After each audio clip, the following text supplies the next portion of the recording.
Number one, could you please sing the opening to I Want It That Way? Really? Okay. You are my fire. Number two, keep it going. The one desire. Number three, believe when I say. Number four, I want it that way. Tell me why ain't nothing but a heartache. Tell me why ain't nothing but a mistake. Now number five, I never wanna hear you say I want it that way. Ah, chills. Literal chills. What do you mean chills? We are not in Snezhnaya yet. Welcome to the 7th episode of Deep Dive, the series where you can dive deep into the fire without needing to feel the heartache. The recent 5.0 livestream has dropped a nuclear update where Dawei and the developers walked us through what Natlan has in store for us. From start to finish, they have cooked, and it's a matter of time before it's delivered and served hot, which kind of fits the nation's fiery vibe. Usually, when watching the livestream, my interest dies down when it reaches the optimizations, but you just know that something's different when the players suddenly stop getting heated up and start praising Hoyoverse for the benefits instead. Even I had my passion reignited after discovering the benefit that I could either get my first Tignari or my C6 Chichi. And what's more is that the Natlan Live Symphony performance is the icing on the cake. I've always been a music enjoyer, especially for video games and especially Genshin Impact. Every regional main theme got me fixed up for an exhilarating ride through Culture Station. Just like the Fontaine theme got me wanting to do waltz, Natlan theme got me learning a few Swahili words, like Vizazi and Mbingu. Man, what a beautiful language. It's just that extraordinary that it sets itself apart from the other regional main themes, being the first regional main theme to sound like an actual anthem with the addition of vocals. And when everyone's been making expectations versus reality memes for Natlan becoming an Olympics region instead of full-on warfare,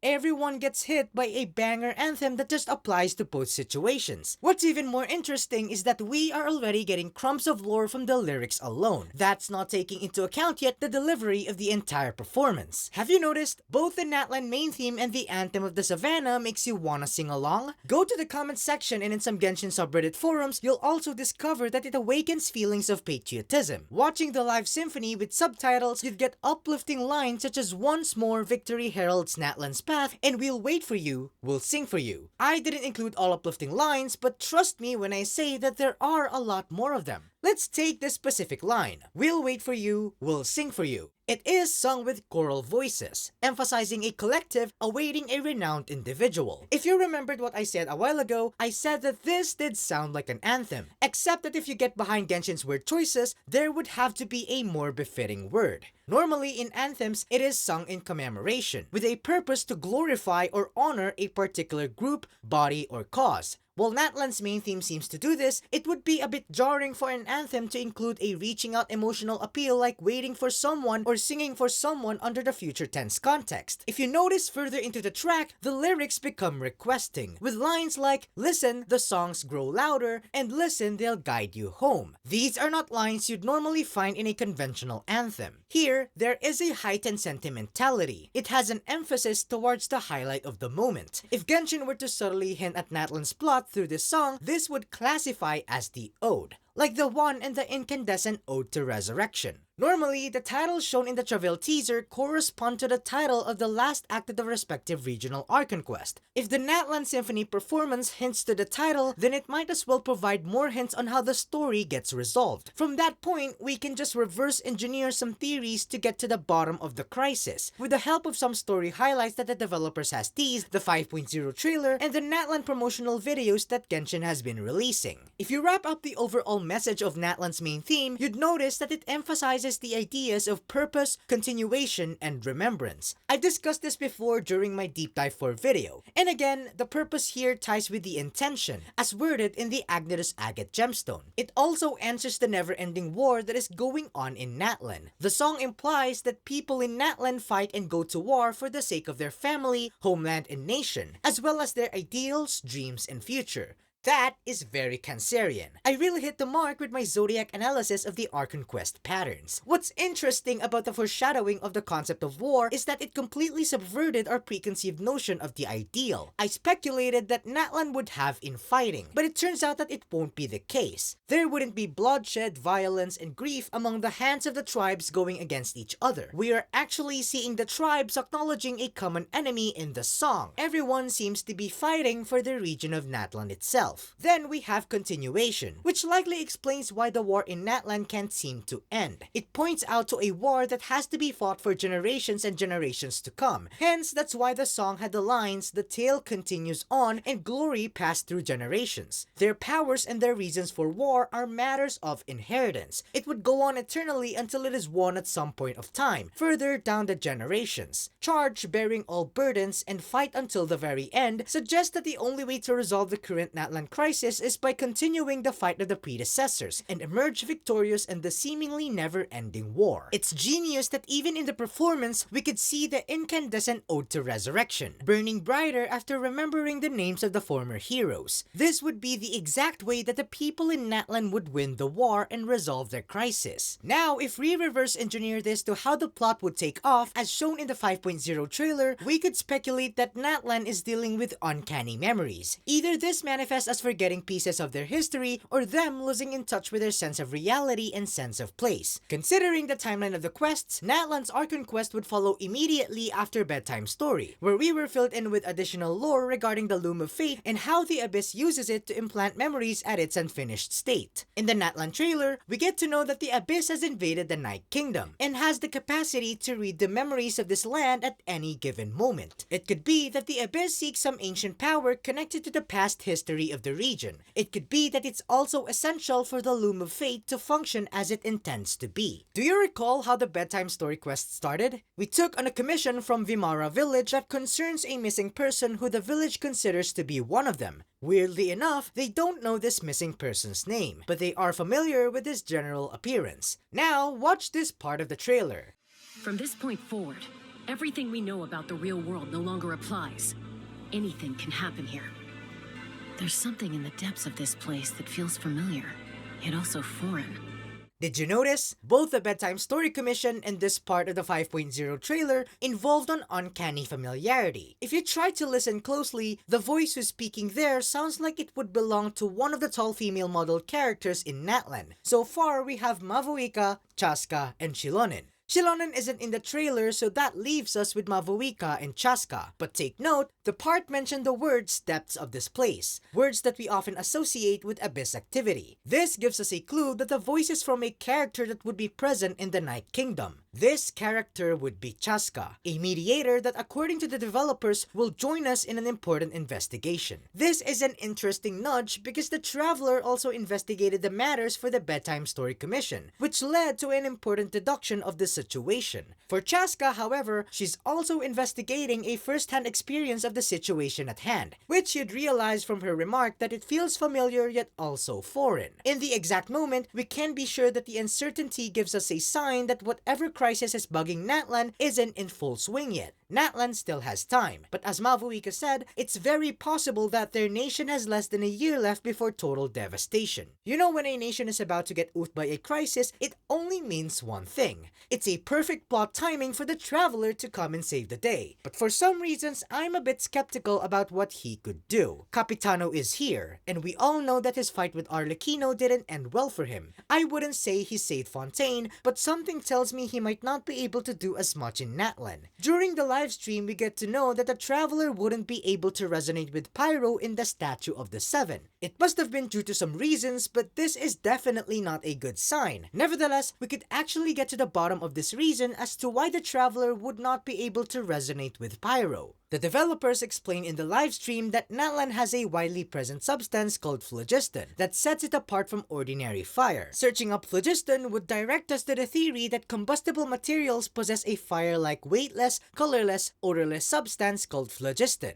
that gets released when said combustible materials are in a state of burning. However, this hypothetical substance would soon be disproved by Antoine Lavoisier by investigating the changes in weight after combustible materials underwent reactions of oxidation, or what we know as the state of burning, and discovered the involvement of oxygen, which at that time was a newly discovered element. Oxygen possessed weight, which ultimately disproved the phlogiston theory. What this means in Natlan is that phlogiston is a regional natural material that is native to them. The developers even mention that it allows many practical uses among the people, whether it may be as an energy resource, as a battle strategy, or as a tool for exploration. A seemingly omnifunctional capability that may perhaps be too good for your ordinary fire. But just like the phlogiston theory, Natlan treats phlogiston as an independent material. It mechanizes the usage of pyro to make it fit into various functions. The passing of fire in the context was made possible because phlogiston was almost always reusable. It could also be the reason why their fire never goes out. I'll just say that this is way too good to be true. It cannot be possible for a seemingly natural resource to be as powerful as a geonosis generating mora, or to be as abundant as water from the primordial sea, without having any repercussions. But that's because it actually isn't possible for phlogiston to be that way. And my theory is that it already delivers consequences to Natlan. I'd like you to imagine Natlan and Sumeru side by side. Now go back until you get to relive those first time experiences going through the Sumeru Archon quest with the Akasha terminal still being online.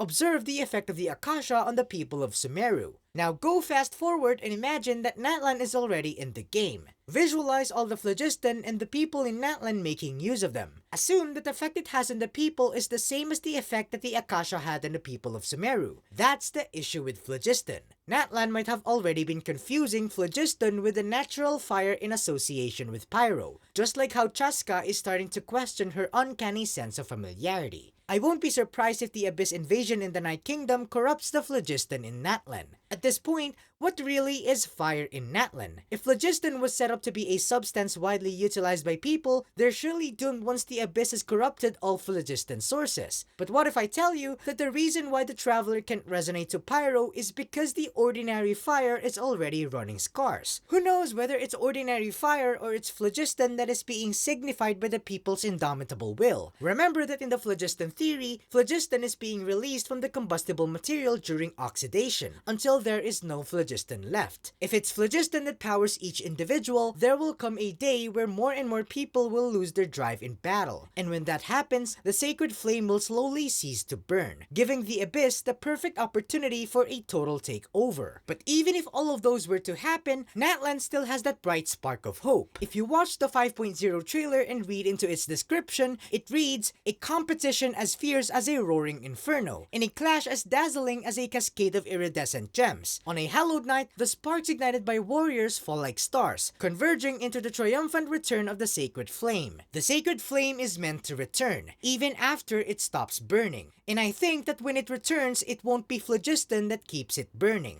I didn't just pull my ordinary fire is scarce theory out of nowhere. If you paid attention to when the developers were talking about Capitano, they mentioned that for some reasons, Capitano wouldn't have a heat stroke. This would be too particular for the developers to share, but if you think about it, it gives us two leads. Capitano has a special power that prevents him from having heat stroke, or Natlan isn't too hot anymore. Why? Because ordinary fire is running scarce. I actually believe that it makes complete sense considering that the Pyro Archon's name is Mavuika. You see, when you visit her wiki page, you'll discover in the classic etymology that she's named after the deity Mavuika. In many versions of her myth, it all agrees that she holds the secret of making fire. And these versions also point to a certain hero named Maui who defeated Mavuika to obtain that secret. Secret? Yes, the same secret that the god of war shares with the Traveler. Natural fire is scarce because Mavuika holds the power to invoke its existence. The Traveler won't need to get his pyro resonance from the statue. He would have to acquire it through Mavuika herself, and Mavuika will provide this power and the secret through her gnosis. But wait! In the end of the 5.0 trailer, Capitano and Mavuika had a face-off for the gnosis. Capitano opened up by saying, "What use is the gnosis in your hands?" In which Mavuika replied,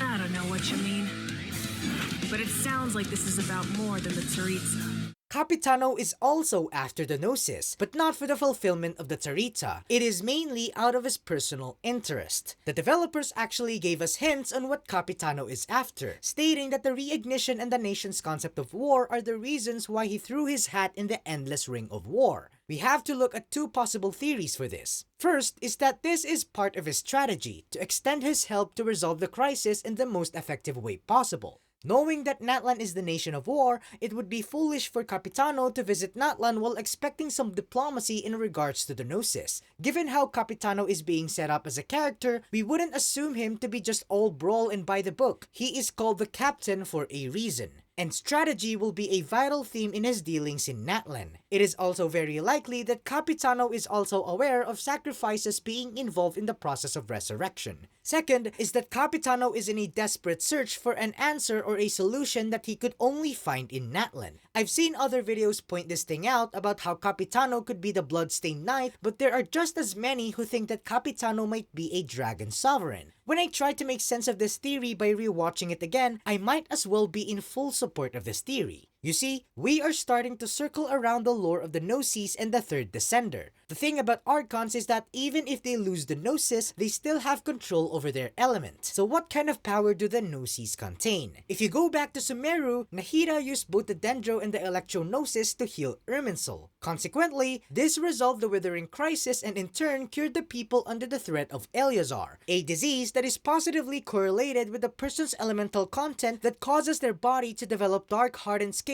that gradually impairs movement. These dark hardened scales could also be seen in Capitano in this specific frame. This one. But in this case, Capitano is not sick. It's a nudge that Eleazar was tied to the forbidden knowledge that tainted the early sovereigns. This could also be a reason why we couldn't see a thing or two beneath his mask and clothing. The mask and his clothing is his external facade that allows him to live as a human. We also hear from our other Harbinger and former Harbinger playable characters that Capitano has a respectable and honorable demeanor, and that already garners him a capability to exert authority irrespective of the independent power that he holds. In a human perspective, we tend to always look up to people who present themselves as confident and respectfully as possible, meaning how we see Capitano in the present is just through his human vessel, and underneath it lies a raw identity that has to be kept hidden in consideration of the physical world. That reminds me, somewhere in the previous Archon quests, Paimon acknowledges a certain someone's authority after one-shotting a troublemaker who is about to transform.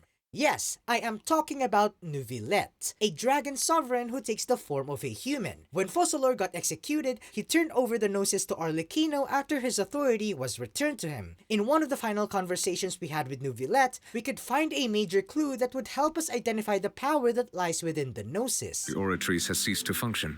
The Hydro Archon's divine throne is now no more, and I do not need the Gnosis's power.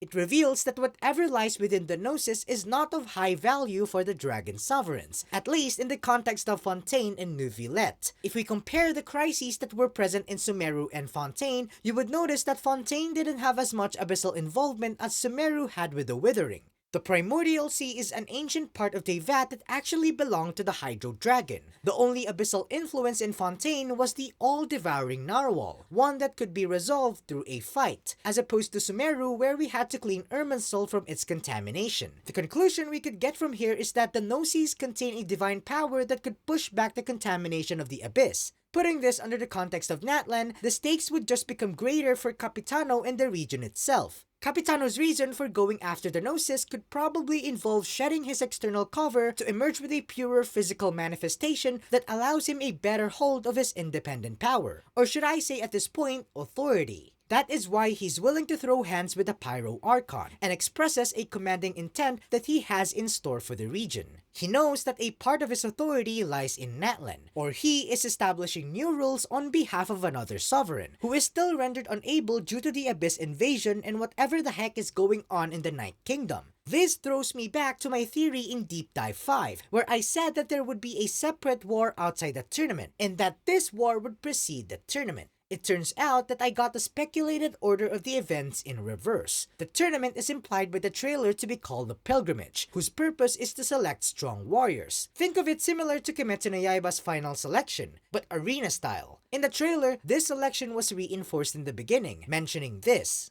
We've arrived at the final phase. The winner of this match will take the final spot among the victors. This means that there is not only one victor in the tournament. There would be many. And I think that there would be 6 victors representing each of the tribes to fight the bigger war outside the tournament. In the agate gemstone, this would be the pilgrimage for a wish followed by the battle to earn a name. And in the second featured song in the Natlan live symphony performance, the lyrics actually helped us elaborate which events these lines in the agate gemstone would correspond to. The first line was, "You embark on a pilgrimage for the wishes of the people." The wish is not just an individual wish. Throughout the trailer, there are also explanations and nudges to the pilgrimage. At one part, you would hear this.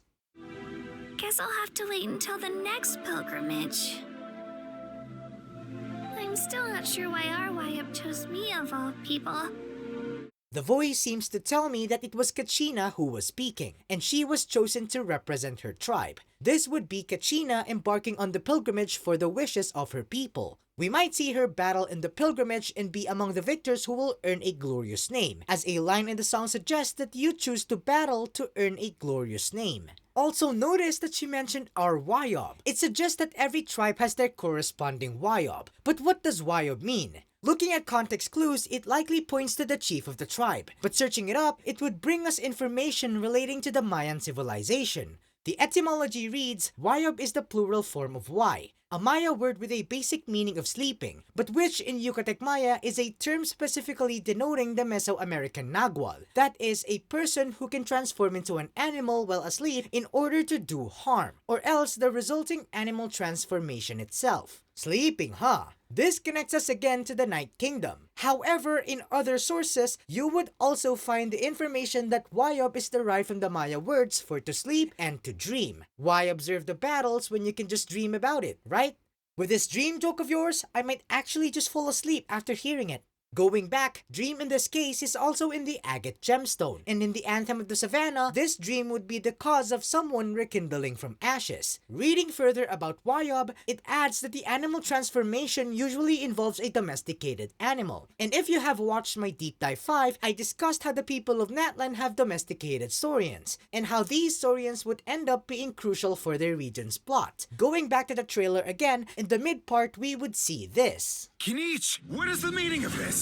Only one way to awaken you all from your willful blindness. More sacrifices must be made. Kinich has some sort of a bond with a saurian. This saurian is likely the same as the one he would fight in the later clips shown in the trailer. If you remember our first information about Wayub, it mentions a person transforming into an animal while asleep in order to do harm, or else the resulting animal transformation itself. Animal while asleep could point to a weakened saurian. In another very specific case, this could point to whatever Kinich is doing in the Night Kingdom, with the night being symbolic to the state of being asleep. At the climax part of the trailer, it shows us a specific frame showing that the characters that are trying to escape the Night Kingdom. Enumerating each, we could identify Mualani, Kachina, Yansan, Chaska, and the Traveler with Paimon. But that would only be 5 of them. It was supposed to be 6, as the victors of the pilgrimage suggest in the selection of warriors. It's already almost a given that Kinich would be their 6th member, but he is missing. What could possibly happen to him? If we try to collect every information we could get about Kinich, it would tie us back to the science of the Canopy tribe as well as the Dendrosaurian. We see this Dendrosaurian in this specific frame in the trailer. As you can see, it is enveloped in dark purple energy, and it is near some sort of an ominous totem. Moving a couple of frames back, we have the clip that shows a guy in green seemingly praying to the same totem, distressed. No! Why can't I find him? Why?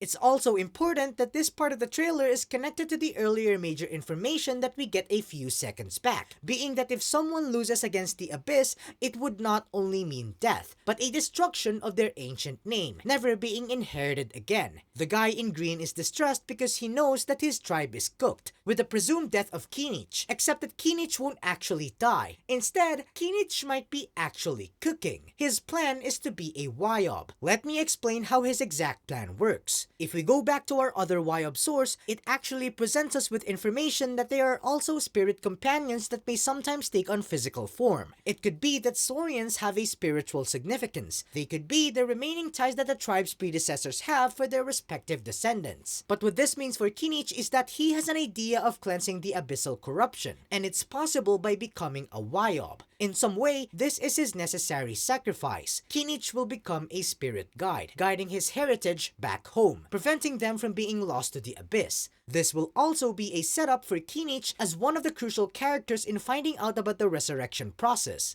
But there are a couple of last things that needed to be discussed in understanding more about the Night Kingdom. Now that we've had more related information such as the Wyob, spiritual heritage, the invasion of the abyss, and the rekindling from cinders for a dream, here is what I think will happen in the Night Kingdom. The 5 people we enumerated a while ago will successfully make an escape, and it's all thanks to Kinich. Kinich as a Wyob will probably be able to escape as a Saurian. By the time his Saurian form makes its way back to the surface, Kinich will re-emerge again, but this time, he will have major losses in his memories. Wait. How is it possible? If we go back to our primary Wyob source, it mentions that wild animals such as jaguar and grey fox are mentioned as animal shapes of the sorcerer, together with the Shibalba or underworld transformer. Some sort of devil's pact seems to be implied, and I just wanted to give my thanks to Ryan X Official for providing this good observation that the Night Kingdom is Shibalba. This actually makes total sense now. The Night Kingdom with the presence of the Abyss already gives away its role similar to that of the Underworld. This is also analogous to the Shibalba of the Maya hero twins that we discussed in Deep Dive 4. Remember that Hunahpu and Xbalanque managed to trick the Lords of Death into thinking that they died in the oven. The Lords of Death tossed them into the river and they manifested as a pair of catfish, then taking the form of 2 boys. This is what I imagine about Kinich's situation. His transformation into a Wyob would be similar to when Hunahpu and Xbalanque turned into a pair of catfish. If a sort of devil's pact is to be implied, then most likely it will come through Kinich's loss of memory. Because remember, the trailer highlights that the Abyss gets the incentive of accessing Natlan's memories by invading the Night Kingdom. With the Loom of Fate in the unfolding of the events in Bedtime Story, it's safe to assume that the Abyss is after the memories. But one last thing, remember that in the Maya hero twin story, it ended with Hunahpu becoming the sun and Xbalanque becoming the moon. What celestial body rises up during the night? It's the moon. And in the gameplay trailer featured by Genshin, Kinich had this particular voice line. For the Lord of the Night! Who else would qualify as the Lord of the Night? It would be none other than Xbalanque, the same character that's been labeled one entombed with the primal fire. 5.0 will be filled with secrets to be unveiled, the very core of the memories that the Abyss is in pursuit of, the trump card hidden by Mavuika within her gnosis, and the ulterior motive behind Capitano's expedition in Natlan. I believe that all of these will converge into setting up an entrance for Xbalanque. He will be the long-awaited hero of Natlan. He holds the raw power that's necessary to repel the invasion of the Abyss. For the meantime, give yourselves a high five because there's always more to discover with Deep Dive. I'm Mercanique, and this is my verdict. Thanks for watching.